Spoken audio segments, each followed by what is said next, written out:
Earlier this evening, I spoke with Mr. Bismarck Ruwane, a member of the Presidential Economic Advisory Council, and I started by asking him if the removal of subsidy will automatically translate into improved revenue for the country.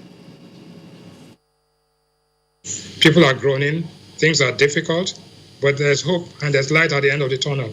Why do I say this? Subsidies down and revenues up, but the additional revenue we get is not even that we're going to get is not as much. It's not going to deal with all the problems that we have. So we say more money, more problems, right? But what does this mean? What has actually two things have happened. One, the electricity tariff only impacts the rich people. That is, the rich people are paying higher, 75% more, while those who use less than 35 kilowatts are not paying any increase. So the electricity tariff is very progressive and does not affect the ordinary man in any way. Second was the petrol modulation model, which means that it is now tied to the price of crude oil. When the price of crude oil actually declined, we saw a decline to about 123 naira per liter. Now that the price has gone up, increased to about $45 a barrel, we've seen that increase. However, there's a problem. When you look at across West Africa, Nigeria is paying 43 cents a liter compared to 114% less than its neighbors are having. And this actually is an inducement for what I call smuggling. Nigeria has been called a smuggler's paradise as far as this is concerned. Nigeria was using 60 million liters of refined products a day when people were smuggling it in and smuggling it out. So this will partially address this problem, but let us see what's the impact of these things on the government. The government gets its revenue from petroleum profit tax, corporate income tax, VAT, and also from custom duty. But on the other hand, it spends on debt service, salaries, that is personnel, overhead, and subsidies. If you take away subsidies, you actually reduce the amount of money that the government spent. And even though subsidies were not in the budget of 2020, the deficit, if we pay subsidies, which is unaffordable and unsustainable, we will increase our deficit and we have to go borrowing. Inflation is increasing, unemployment is increasing. However, what we say, no gain, no pain, no gain. We have to deal with this problem once and for all. And when you do this, the GDP of this country is about $420 billion. One of the biggest part of it is consumption. But consumption drives investment. However, as long as you control prices, investors will not come into these sectors. So if you deregulate the price, then people will invest.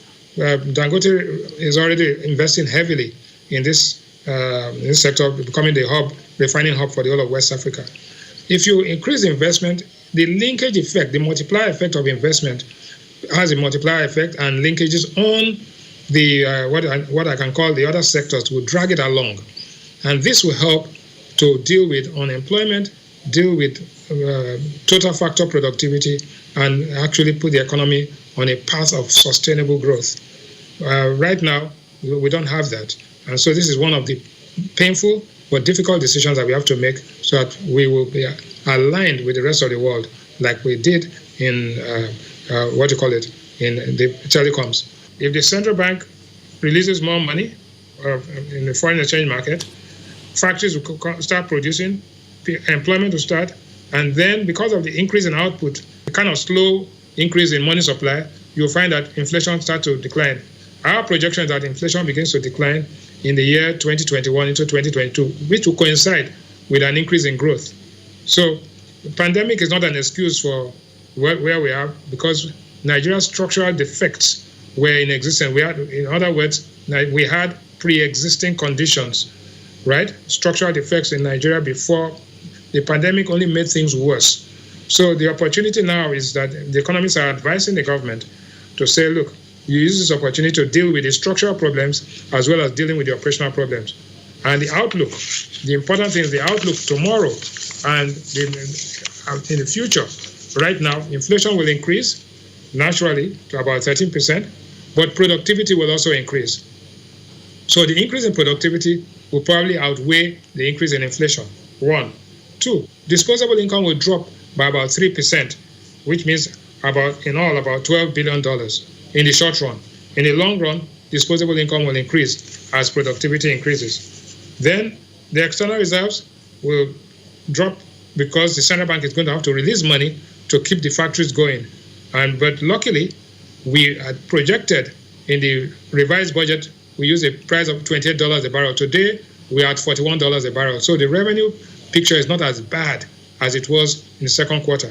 So the government has been very conservative and prudent, but then as we get more cash flow, the government will be able to deal with those key things that will have an impact on the people. Finally, we think that the World Bank and others will disburse monies under the power sector reform, and that will drive other things and make us more creditworthy, more productive, and definitely 2021 will be a better year than 2020 when we have taken all the hard decisions.